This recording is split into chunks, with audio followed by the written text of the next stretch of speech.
This one was like, oh, okay, that's a cool stunt and that's cool stuff. Oh, that's a good fight. Oh, they did the thing. I like that. And the stuff with the wife was another one. You mother, I will. Oh no, we're good. We're good? Okay. What? Oh, we're good. Yeah, I mean it's a perfectly cromulent mission. Is what I would say. Mission did it.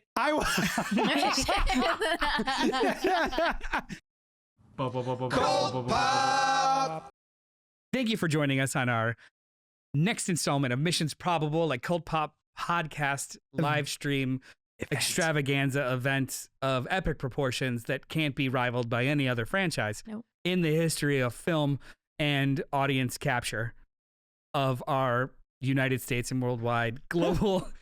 Okay, keep going.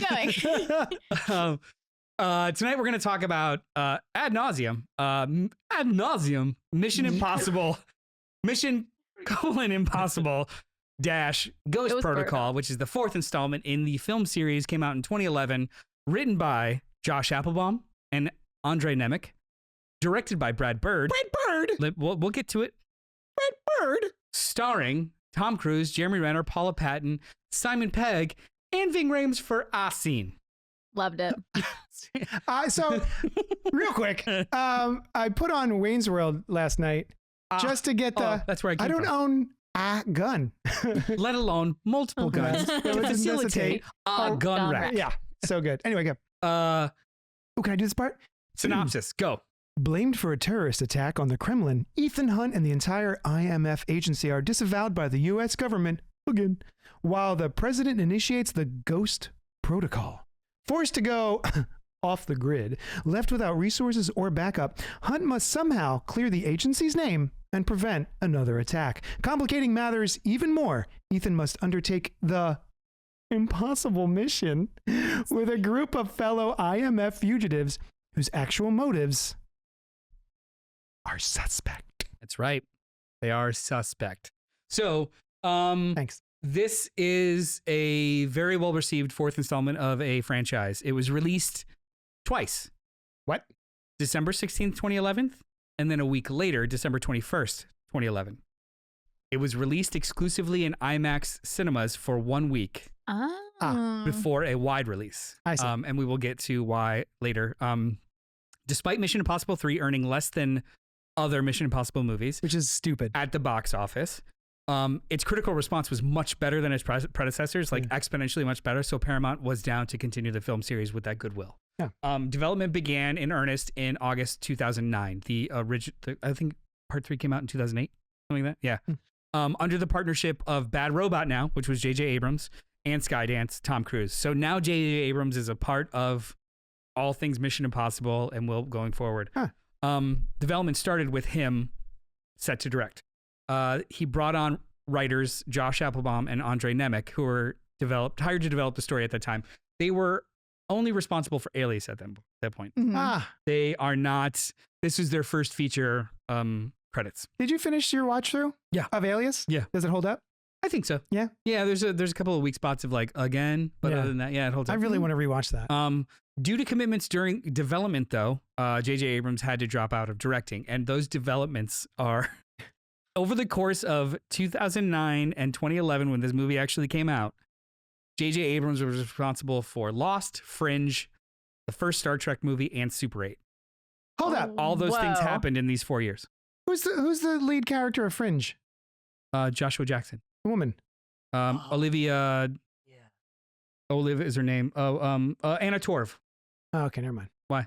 I was thinking Carrie Coon for some reason. That's absolutely not. I don't know, You are an idiot for thinking so because they are two totally different people. Maybe I'm right. Hey, Carls. He says hi. Continue.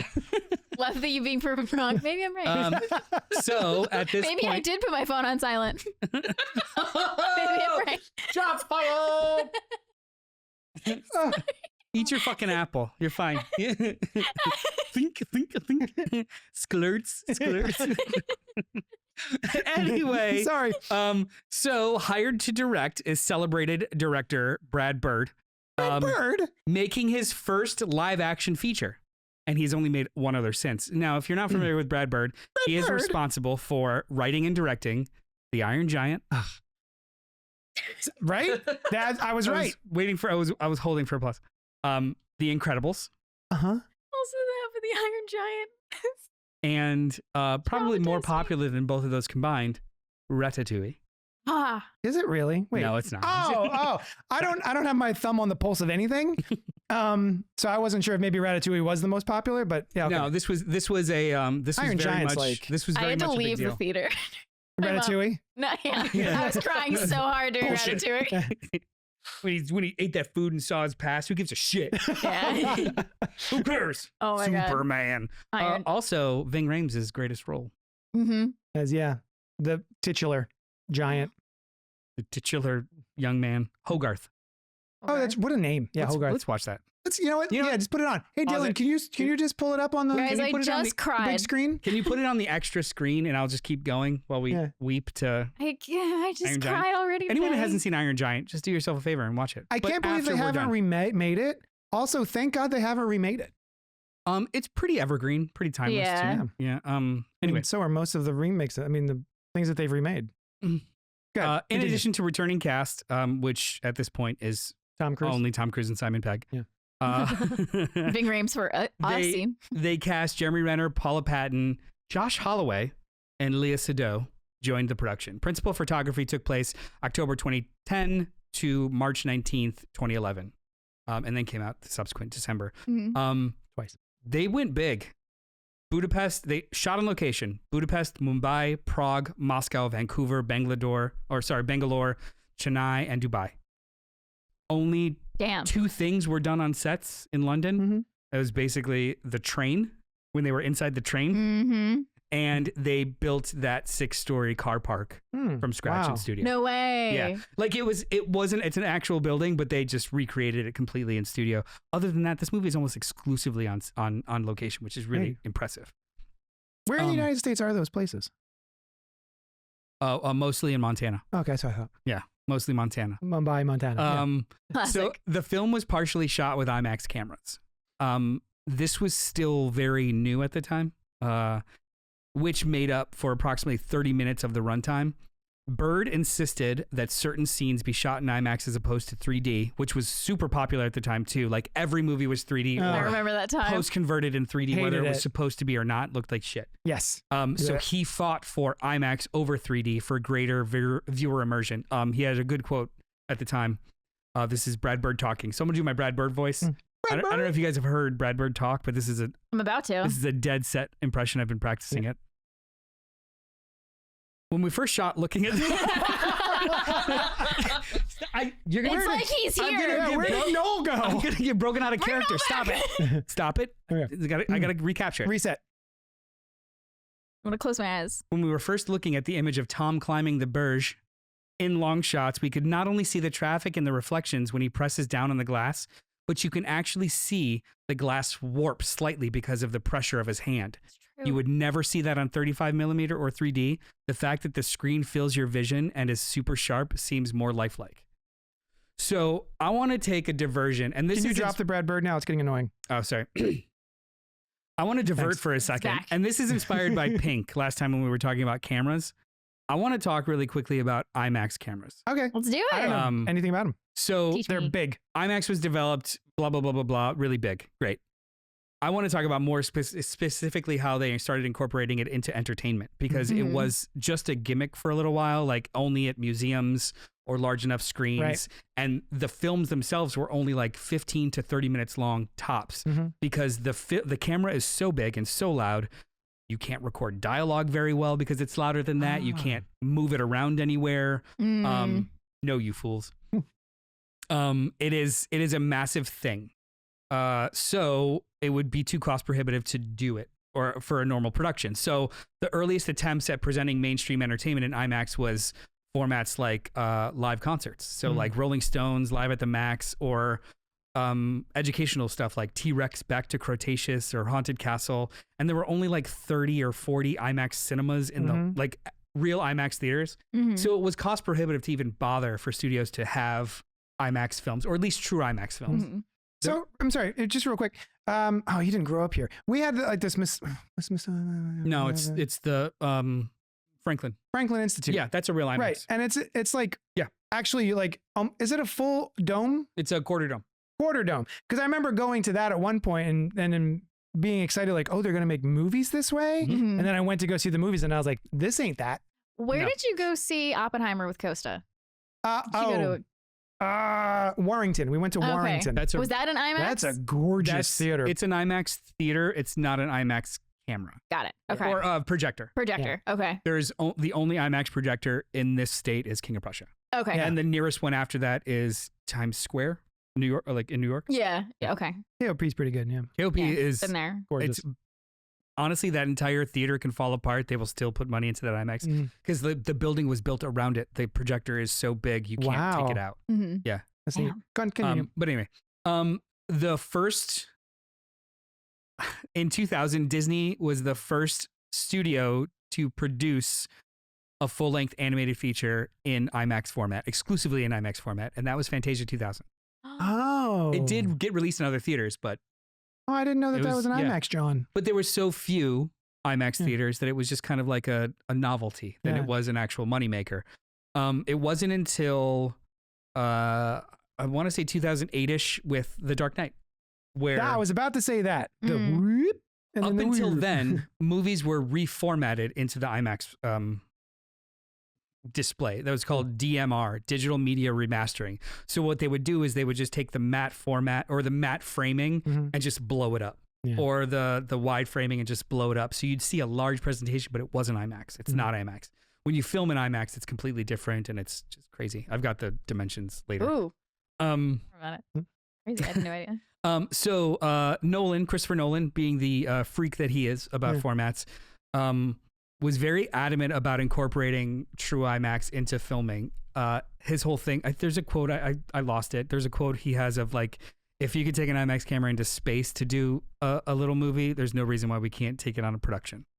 So he would, because they were doing those like those Oh, I movies in understand. museums It's like of space like is actual. so big, though. They were doing those There's plenty of movies. room for an IMAX camera in space. Yeah, you'd have those. Obviously. You have those shuttle movies or those So much like room for activity. submarine movies and stuff. He's like, Yeah. if you can pull that shit off, Yeah. we can pull it off over here. It's just going Mhm. to take a little extra work. Some finagling. So, probably the biggest, most popular release up until that point was The Dark Knight, Yeah. which only had about 22 to 25 minutes of IMAX footage.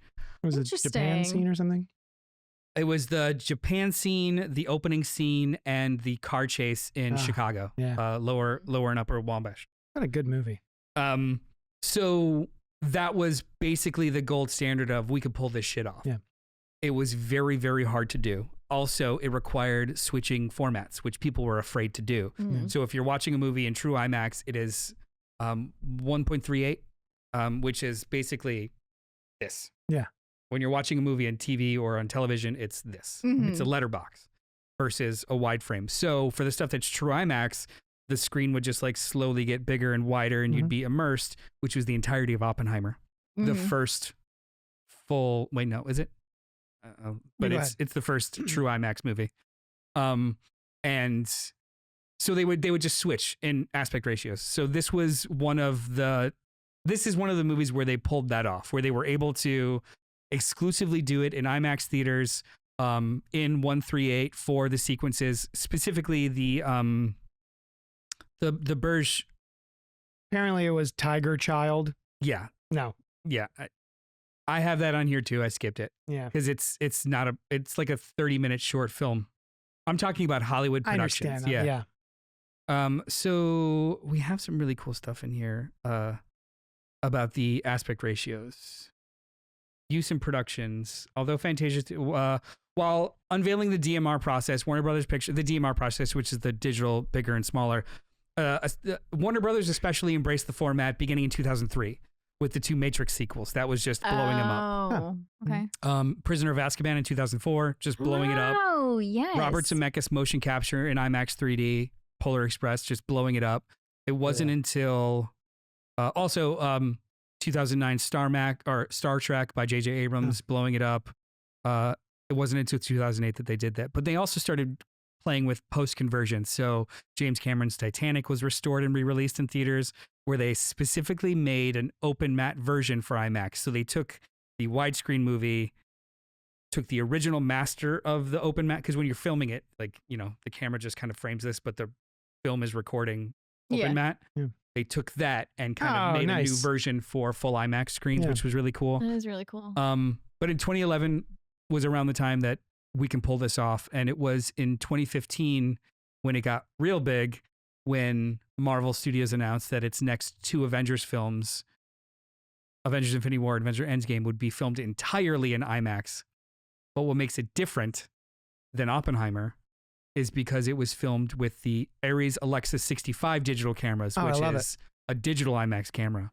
What Nolan was obsessed with was actually IMAX film. IMAX film. So it is those loud as hell cameras. Most of his movies that are done in IMAX, they have to do like ADR later because you can't get like all the audio in camera and stuff. So my question about all of this IMAX stuff is really just for the theater experience. Yes. Like there's nothing like if I buy a DVD, a Blu-ray or whatever, or watch it streaming. Yes and no. Go on. Some streaming services and Blu-rays and DVDs now will include the shifting aspect ratio for your television. Yeah. Some don't. Some just, so like 2-3 years ago, Disney Plus started giving you the IMAX mode for a lot of their Marvel and Disney movie, or a lot of their Marvel and Star Wars movies, which is that up conversion for certain sequences that are shot in IMAX. Oh, I see. It'll, like when you're it'll watching, actually do the, it'll actually move or be bigger. Yeah. Some movies like this one will never change, like on streaming, on disc, they have never released an IMAX mode version of it that shows the full frame. So when you guys were watching it on streaming and you see him step over the ledge out the window, that's an IMAX scene that took the whole frame, and you saw like the cars moving on the street. I bet that's awesome. And it was, I did see it in theaters in IMAX, and I was physically sick. I was going to say that would have made me throw up. Because I sat close too, which was wrong. Oh, but no. It was having vertigo in real time. It was actually really That's wild. fun. It was actually, yeah. It was like roller coaster cool. But I thought that was really dope. The idea of this movie and this series, this franchise, keeps kind of trying to push technology forward. And this is a very big, even though 3 years prior, The Dark Knight successfully did it, they marketed this for exclusively for 1 week, having only IMAX screens, and it made $15 to $20 million on just that week in only IMAX screens, because it was such a big deal, like showing the studios that it was viably possible, which was really cool. Oh, fun. In the middle of production, we're going to go back to production now. In the middle of production, Cruise brought his own screenwriter in to change things around. The screenwriter... did he want to jump off of more buildings and they wouldn't let him?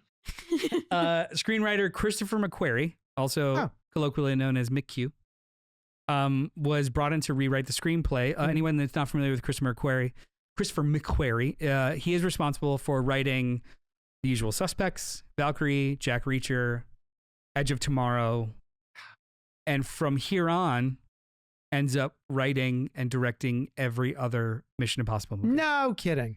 Yeah, so he's done 5. He's the only director that's done more than one Mission Impossible movie, and it's 5, 6, 7, and 8. Wow. Yeah. Okay. He also wrote Top Gun Maverick, The Mummy, which was terrible. I haven't seen it.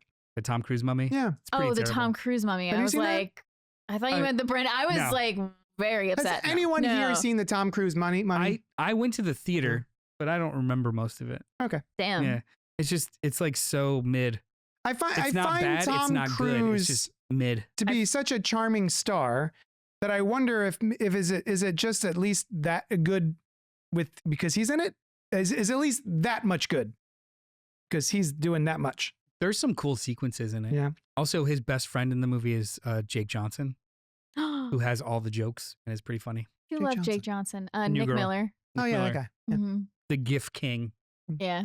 I have had full conversations, just back and forth GIFs of Nick Miller and New Girl. Most of my brother and I's. Nick Miller. So that's production. Other than that, it went off pretty much without a hitch. The idea of so they restructured the story while in play, but it's kind of normal for a Mission Impossible movie. Like we've got these big stunts. Let's just stitch together a story around it. Yeah. Apparently, McQuarrie, who's uncredited, but officially did work on it. Rude.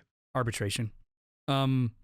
His whole thing was, it's too complicated. The mystery's too complicated. Make this simple. It's just a terrorist. Stop it. No. Yeah. Stop it with the double crossing. It's just bad man blows things up. Stop him. Give me a real quick rundown. How many Mission Impossibles are there where the IMF... Impossible Missions Force, for those that don't know. Sorry, my bad. I had to explain that to Costa while we were watching. Guys, my bad. Yeah. Yeah. That's my Costa. It was pretty good. That was really good. Nailed it. Are disbanded, framed, and on the run, and having to work with nothing. I feel like that's every movie. Part one. Mm-hmm. 2, they're on the level. Okay. 3, half the movie he's on the run. Yeah. So we'll count that. 4, yes, Ghost Protocol. It's the thing. Rogue Nation, they're on the level. Okay. 6, without spoiling anything, they're on the level, but there are, in 5 and 6, there are threats to disband the IMF. Sure. And they have to work against that pressure. Yeah. But it's not you're all disavowed, you crazy fucks. You almost disavowed, you crazy fucks. Don't you make me disavow you. 7. I'll turn this disavow around. Yeah. I'll turn this IMF around. I'll turn this clandestine government organization around if you don't shut up. I'm not touching you. 7, 8, to be determined. 7-ish. Well, don't Ethan. spoil it. Ethan is always a rogue, whether he's in bounds or out of bounds. He's roguish. He's always a rogue. Yeah. He's always either a rogue cad. or roguish. Yeah. Roguish nation. The silly, goofy guy. So, other things that make this film series. Any questions thus far? I feel like I've only been talking. Oh no, I'm in. It's great. No, I'm super in. I was very intrigued with the IMAX talk.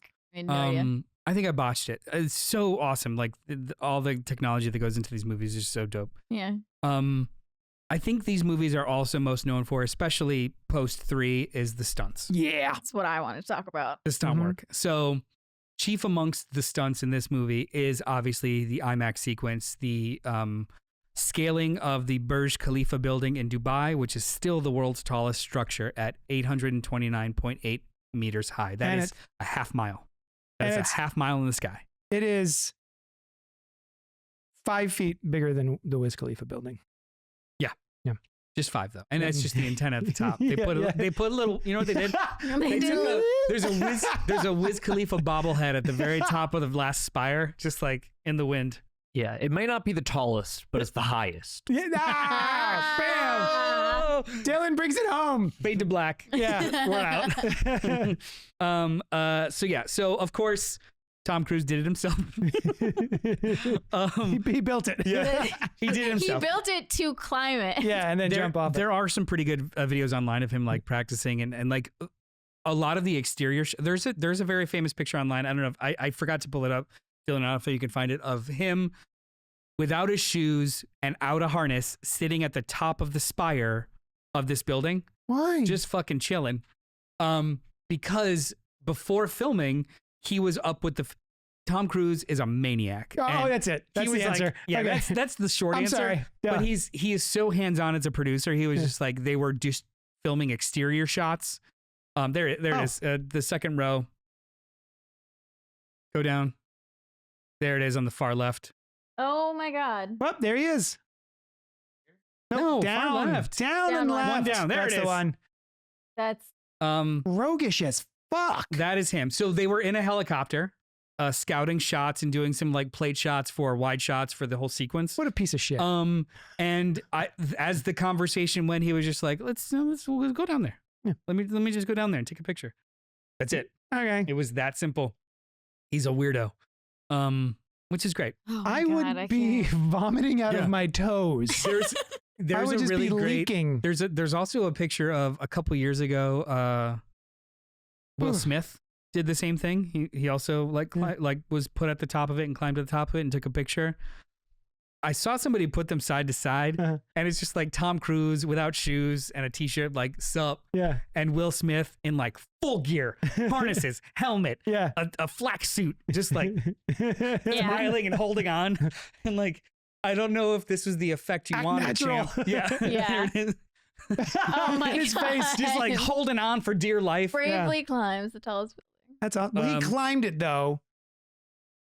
I just thought it was funny. I mean, first of all, I wouldn't do it. No, no. But seeing the two pictures side to side was actually It's pretty pretty funny. But yeah, he That's cute. I like that. yeah, because Tom Cruise just is A Tom maniac. Cruise. Yeah. So they filmed that whole sequence in multiple segments of him climbing it, scaling it, and doing like a free loop, running across it, and then rappelling down, but forward. What's it called when you rappel forward just with your hand? It's rappelling, but he's doing it forward and like stopping himself in the front. That's not belaying. No, belaying is Belaying going is No, up. I was thinking belay. I don't know. Either way, it's like I boulder. It's No harness or anything, but very low. badass.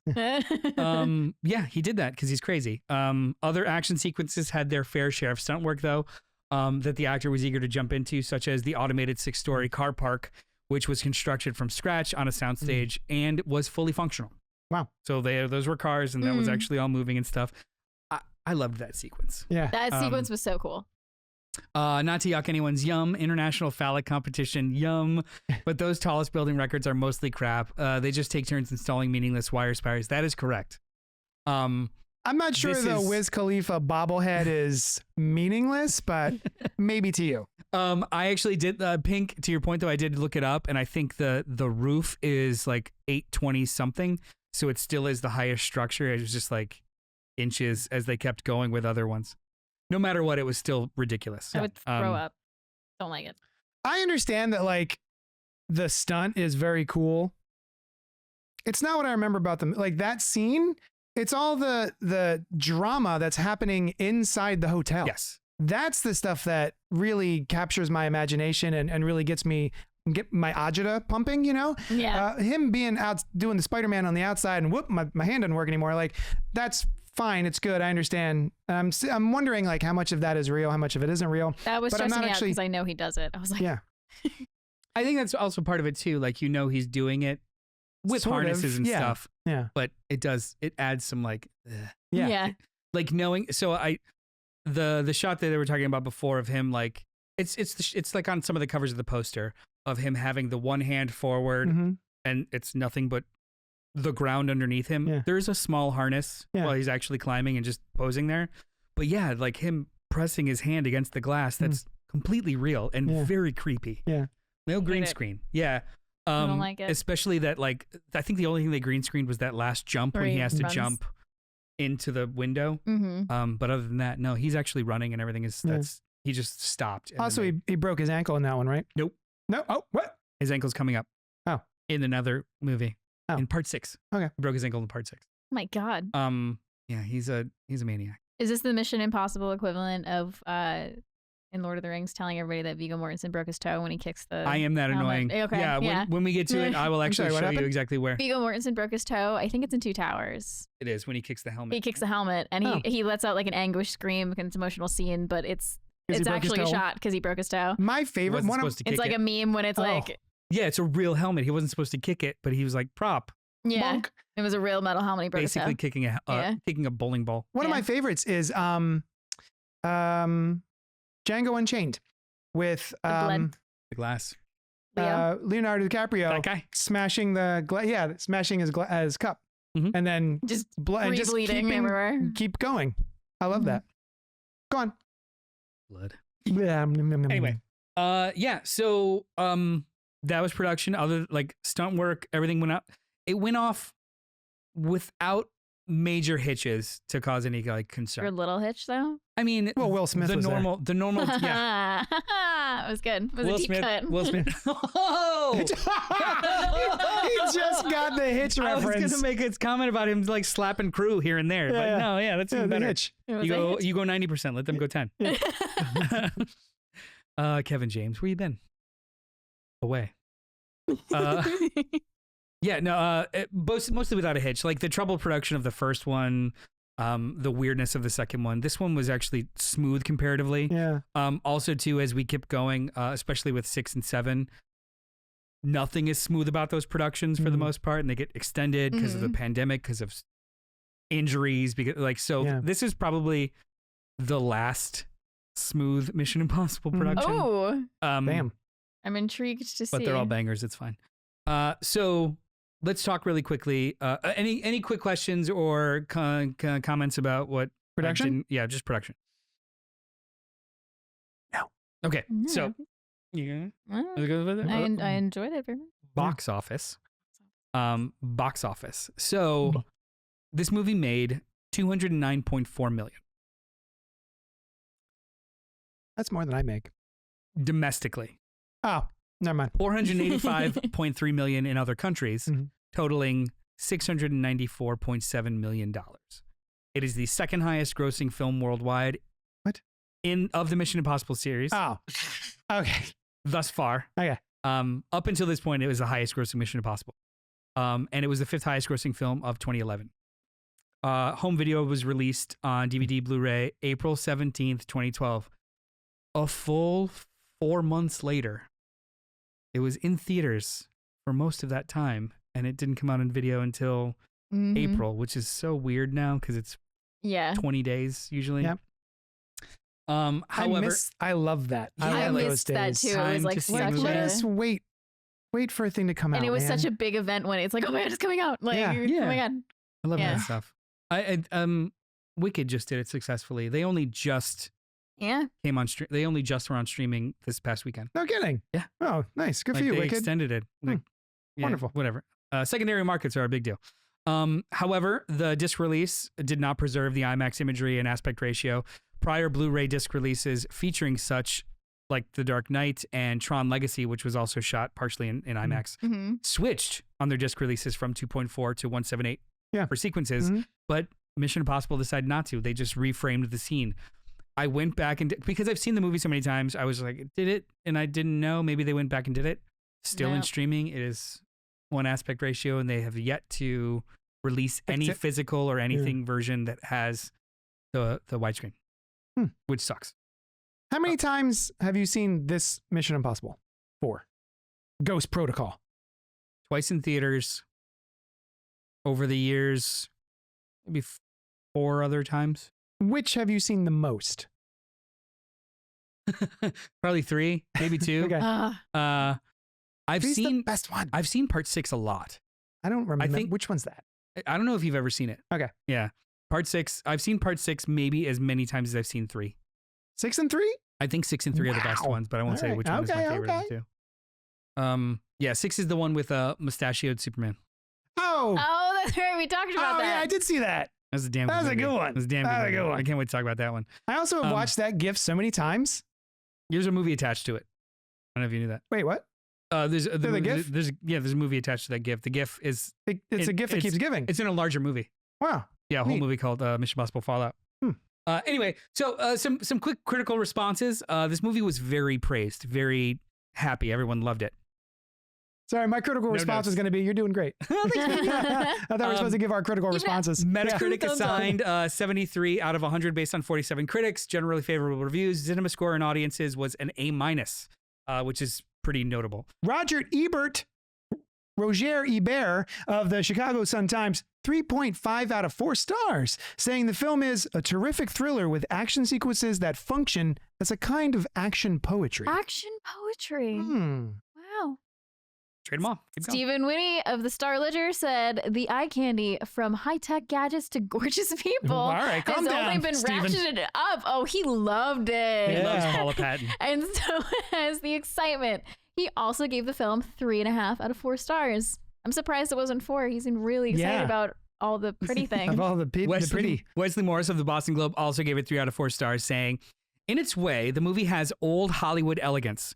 The scope and the sets are vast, tall, cavernous, but Bird scales down for spatial intimacy. That's a wonderful which is review. What you were saying about that, the whole sequence. Yes, Yeah. the big stunt is him outside of the tallest building in the world, scaling it, and with no time having, like, my favorite part of that sequence is it's only half cut, and he has to literally like, create leverage Yeah. and push himself off of a half mile up in the sky to push through, and he's only got what, like 20 seconds left. Yeah. Like, but as that's going on, everything is breaking in the hotel room. Nothing is working, which is the theme of this entire movie. Technology fails you. That's true. Oh, that's a good point. Entire movie, everything keeps breaking. Yeah. I also that fight scene betwixt the two ladies, so good. Not unlike my favorite acting choice of Henry Cavill. He's super handsome. Henry Cavill. His name is James Marsden. His name is Danny Ocean. George Clooney in From Dusk Till Dawn with the neck switch. Paula Patton getting the okay to go beat the shit out of Lea Seydoux and ripping her shoes off and she linebackers and just goes. It's so satisfying. That's a pulse pounding beating. But then also Josh Holloway for 2 seconds in this movie. Sawyer from Lost. Oh, okay. Oh, that's right. Yeah. Oh, yeah. Him jumping off the top of the building backwards with the thing blowing up behind him. Such a good shot. There's so many great little one-offs. Yeah. It happens. Philippa Hawker of the Sydney Morning Herald, 3 out of 5 stars. Ludicrously improbable, but also quite fun. Hey. That was her. That was me doing her voice. Owen? Nailed it. Thank you. Owen Gleiberman of Entertainment Weekly, brims with scenes that are exciting and amazing at the same time. They're brought off with such casual aplomb. I like that word. Casual aplomb. Aplomb. That they're funny too. Ghost Protocol is fast and explosive, but it's also a supremely clever sleight of hand thriller. Brad Bird, showing an animator's miraculously precise use of visual space, has a playful, screw-tightening ingenuity all his own. Wow. These are good. It's a very, very, very well-crafted movie. I need to read more reviews from these folks. Yeah, right? Those are delightful. These are some I of my really favorite want to read reviews. Steve Whitty. He was real thirsty for the gorgeous high tech, the eye candy, tech, and people. Yeah. Oh, so let's talk about our thoughts now. Okay. This was not the first time you'd seen this movie, but this was the first time you have seen this movie. It was. What did you think? What were your thoughts? What are your feelings? Tell me. I really, really liked it. I loved it. It was just pretty to look at, and like the action sequences, especially knowing that Tom Cruise does them himself. What did you think about the gorgeous people? Gorgeous people were gorgeous. Oh, good. Okay, Naturally. Cool. Oof. While I was watching this movie, I remembered what happens after part 3 in regards to his marriage.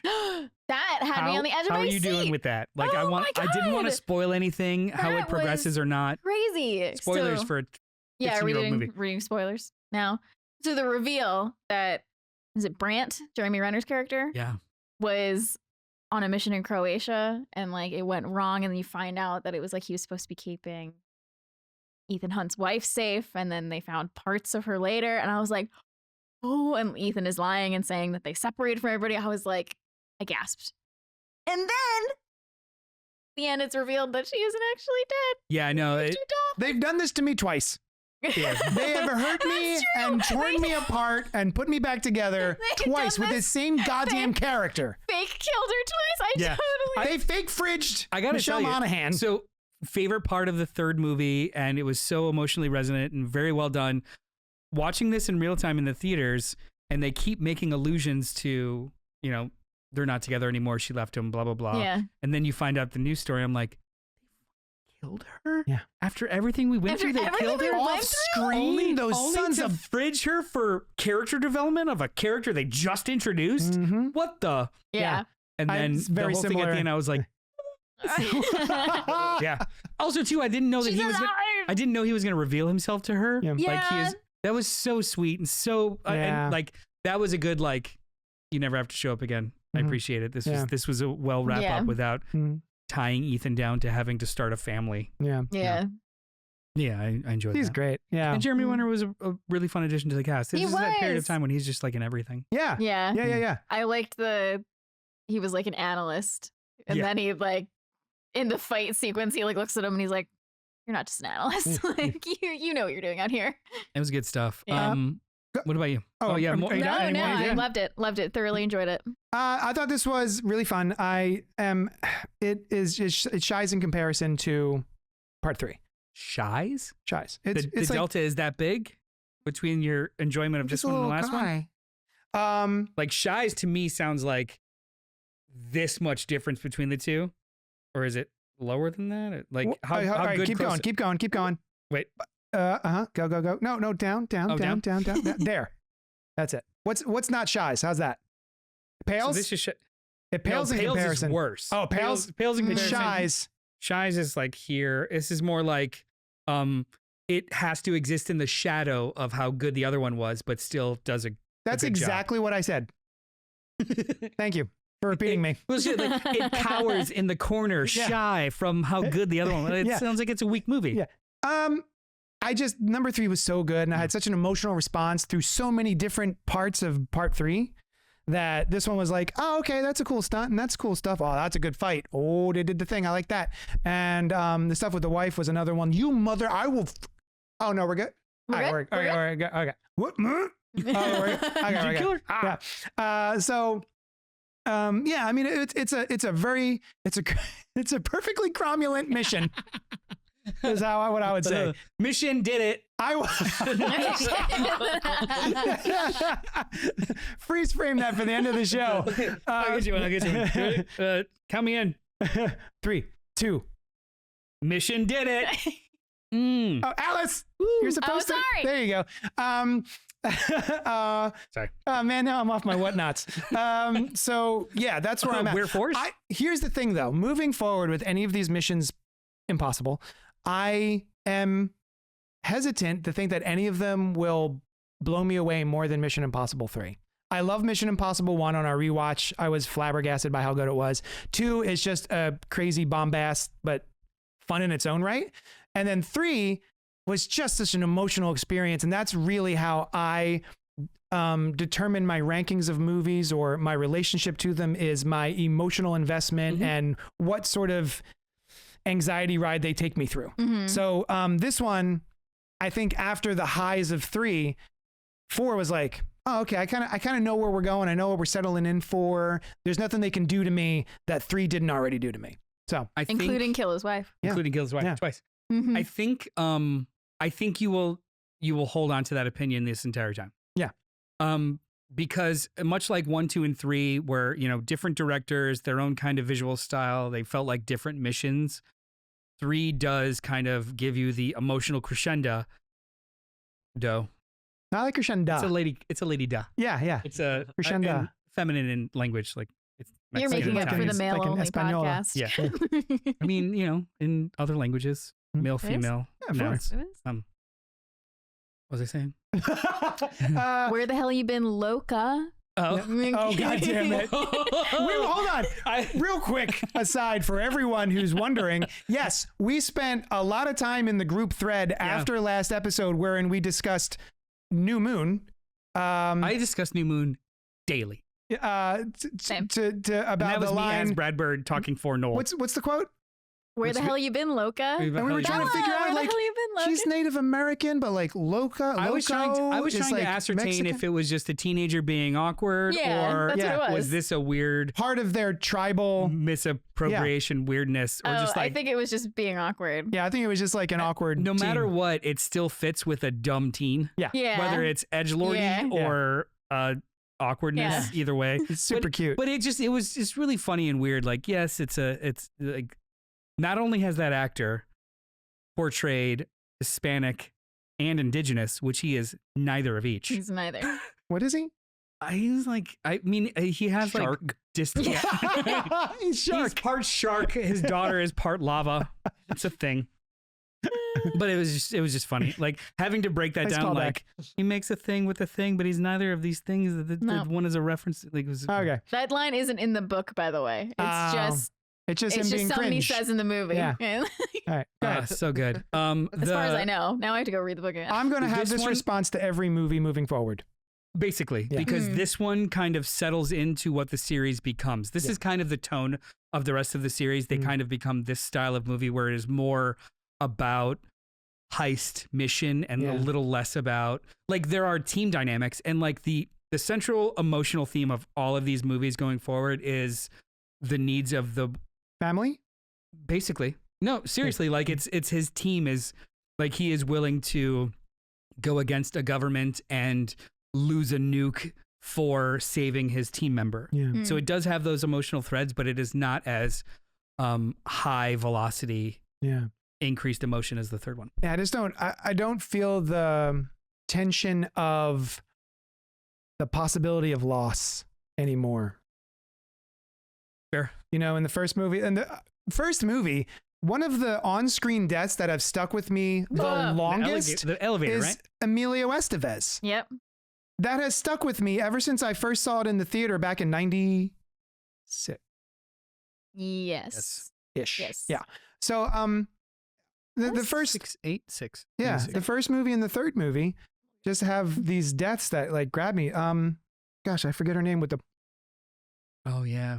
right? Yeah, Carrie Russell. Harry Russell's death. Like that hit me. Oh, that was crazy. None of the damn it. movies really reach like they have their own kind of like 96. Thank you. vibes Oh, and nice. and high impact emotions, and are they going to pull this off? But Yeah. it's a little less losing loved ones and a little more keeping the team intact and Yeah. healthy. Mm. Yeah, it feels a little bit more Ocean's 11 sans the comedy, right? Well, I mean, this movie's Procedural. pretty damn funny. But it's not a comedy like Ocean's 11. That's fair. It's not an ensemble Also, comedy. too, as we go forward, each one kind of has its own structure that's really interesting. Mhm. Like the fifth one, the big stunt. The movie starts with the big stunt, Yeah. Oh. and then it phases from there in a very Okay. interesting way. You know, like I think you guys have seen just the posters of him hanging off of a jet or of a plane Mm. Yeah. by hand. Yeah. That's the beginning of the movie. Yeah. That's He 5? did that. Yeah, Yeah, Did yeah. you do that? Yeah. yeah. Yeah. There's I'd a, be so stressed out. there's full behind the scenes features of like with goggles, without goggles. If a piece of dust at that velocity gets inside of his eye, he's gonna die. Kind of Holy stuff. shit. Pretty awesome. Pigs anyway. in the chat saying, I live for this inside baseball and technical details. I had no idea about the IMAX changes. Yeah, it's dope. Fuck, this is making me want to actually watch this series. Do it. You should. Pink, get up to date with us. I think we're gonna do. I'll tell you the date that we're gonna do 5, and if you can get Yeah. up to date with us. I mean, we're doing these so you guys can join us. Dane Z, do they ever explain what happened to Tandy Newton? I'm sorry, Tendawe's Newton's character from Mission Impossible 2? Nope. No. Nah. Nope. Yeah. She's you know what? She's living a good life in Australia, Yeah. Oh man. unencumbered. No, don't even bother. Okay. We got a spam comment. You had to bother. Sorry. Well, I had to explain why I stopped mid-sentence. They're used to I'm me. just gonna stop mid-sentence. We all stop and sentence all the time. That's true. I love this movie. I also I don't think we're giving enough credit to that fist fight at the end of the movie in the car park. It is Oh so my brutal and God, so it cool. was so Yeah. It's so cool. wild. Yeah. The that's the kind of thing that just a 12-year-old with action figures on a, you know, trying to figure out like, Yeah. and he falls here and then he's almost crushed in here and then the car's going here and then he jumps. Yeah, Like, the different it is- levels, the jumping, and then Yeah. he's under one of them as it's moving. He kicks him. I Yeah. have seen this movie multiple times, and the other night when we were watching it, I was doing the I don't remember that one. Like, yeah, Yeah. yeah, and just the dude like being so zealot, just Mhm. like fuck off, and like Yeah. Bye. That's the other thing. I think the villain in this, I don't care about at all. Well, He it's- does nothing for me. He's just he's an He's just- avatar for a movement. He's not a an actual baddie. character. Yeah. Not Yeah, Philip exactly. Seymour Hoffman. No. No one is. I mean, I think there is a villain later in the series that does Oh. get close to there. Not the same way, but in the Alright. same, oh shit, that's an actual threat. Good. Yeah. Okay. Cool. But I'm not going to talk about it because Okay. it would be a spoiler. So yeah, I think this movie is wonderful, but it does not necessarily meet the expectation of part 3. Yeah. So Bless we're you, gonna, Dylan. well, without any concerns or questions, we're gonna move on to ratings. Yeah. Our stop. thoughts. We all Ratings. generally like this movie. Yeah. So do you need reminders of your ratings from the last? one? Yes. Oh my God. Okay. I went brown fast. It's been an hour and a half. Apple for an hour and a half. Oh, we're brown. In this room temperature, open air space. It's juicy. Yeah. I like how you're recovering from just I being picked sick. good ones. And you're like, I'm gonna have this half-eaten floor apple now. Who An hour and needs a half ago. who needs vaccinations? I eat floor food.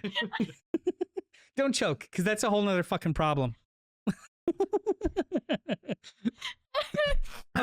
Oh, did you still read the delicious. book again? I did. I read the book again. No, I'm crying. No, you put on the Iron Giant, and it's making me cry. It has been playing this whole time. We're that good, guys. Time, and it's technically sad. So, Alice, your ratings for Mission Impossible 1 was 3.5. Oh, thank you. For Mission Impossible 2, 2. This is out of 5, by the way. Out of 5 lit fuses. And for Mission Impossible 3, or M:I:3, you rated it 4 fuses. Okay. We'll do them all before you tell me. JD, Mission Impossible 1, 3.25. Yeah. Mission Impossible 2, 2.25. Yeah. And Mission Impossible 3, 4.5. Yeah. Yeah. For me, MI1, 3.5. MI2, 2.84. I forgot you were so precise. Yeah. Mission Impossible 3, 4.25. With that, the average rating of each one: Mission Impossible 1 across the three of us, 3.42. Mission Impossible 2, 2.36, and MI3, 4.25. An average of 4.25. I think that obviously that has been our favorite thus far. So who wants to go first? You. Me. Do it. What is your rating for Mission Impossible Ghost Protocol? I'm gonna do a precise one like you. 3.85. I do like 3 a little bit better, but this is very close. 3.2, 2.5, 4.5. Okay. 3.85.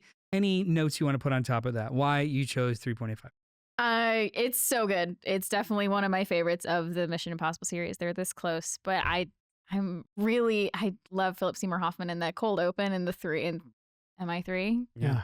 I hear that. Yeah. It still had the emotion for me there when it's like, oh, his wife did die and I was responsible for it. I was like, oh my God, again? Yeah. Like, why does it keep happening? I keep falling for her. What about you? Again? Like, listen, I don't have a brain. 3, 2, mine is 3. Oh. Ooh. Wow. Lower than 1, huh? Lower than 1.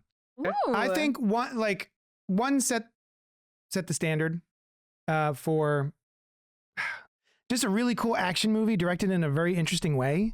So this isn't quite any of that for me.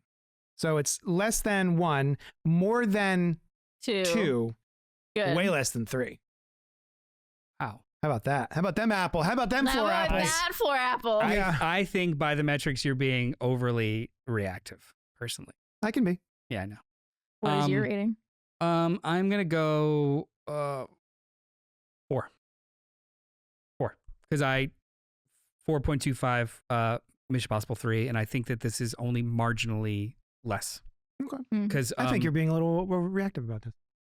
No, I'm actually being quite measured in response to all of the other ratings that I've given thus far. I think I'm right. I didn't think that, I thought that I do think that this is a technically more proficient and more enjoyable movie than the first one. Even though the first one gets a little bit of extra credit for just being the first one. Yeah. Technically proficient out the wazoo. Yes. But that does not trigger my emotional response. Oh, I mean, it triggered my emotional response with all the she kicked her out a window. That was pretty dope. Yeah. And they're like, we were supposed to keep her alive. Oh. I did like also do the sequence of like, just jump. Yeah. I'll catch you. Yep, it's fine. Yeah. I'll catch you. With magnets, like, yeah. I'll catch you. I got you. I got you. Yeah, I'm gonna go 4. You didn't even talk about the sandstorm. Oh, it was a wonderful sequence. Sorry. Nice. Thank you, Dylan. There's like 4 or 5 giant action sequences in the movie. We can talk about each one. That was done mostly green screens and stuff. Yeah, obviously. I liked the sandstorm. 3. You could see it like you knew it was coming for a while, but you also knew there was nothing you could do. Yeah. Yeah, we have all the warning we can get, but it's gonna still be bad. It is a giant theme of this movie that everything breaks. Yeah. Like that is really fun. From the jump, like the cameras or the doors aren't opening when he wants them to. Yeah. The phone booth won't explode when it's supposed to, and then it just gets worse and worse and worse. Yeah. I thought that was all wonderful. Like it's a way to scale back from the high tech craziness of the third one. Yeah. And the movies will continue. What happens when all the things that you're relying on can't be relied on? That's very cool. I like that a lot. Yeah. So if I'm doing making it sound like I don't like the movie. Well, you're making it sound like you don't like. I the movie. enjoyed the movie. Brad Bird. I mean, that's 3 out of 5 is middle. It's an enjoyed movie. Like average, mid. It's literally mid. It's literally the middle. Well, 2.5 would be mid. No, 2.5 would be unfavorable. Out of 5? Oh, yeah. Okay, yeah. Sorry, it would be the middle. Sure, Yeah. this is marginally favorable. I favor it marginally. Yeah, you're gonna hate the rest. All right, let's do some quick math. 3.85 plus 3 plus 4 equals divided by 3. I can't believe there's more than the This GIF. is a 3.62 average rating between the two of us. 3. 3 of us. It was just me and you. I don't really count him. Does not like when I have opinions. Eat your apple. Just enjoy your apple, little guy. No, I'm surprised. I genuinely thought you would at least like at the same level as MI1. Yeah. Because I know 2 is like down, 3 is whoa. Yeah. And then I thought this We would like be level off right I think in this the would be like this would be the safe floating waiting zone of like Yeah. 3.25. I was genuinely surprised by 3. And I think you're wrong. So I'm just down by 0.25 is I think what it would I've be decided. right? uneven, if not marginally better than your experience with 1. Yeah, great. Because I think it's a very strong movie. Wonderful. Which is my subjective opinion. Yeah. Yeah. Because you're stupid. I think we did it. Did we? I think we did it. Dylan, did we Mission do it? did it. You done did Mission did it. We mission. So Mission did it.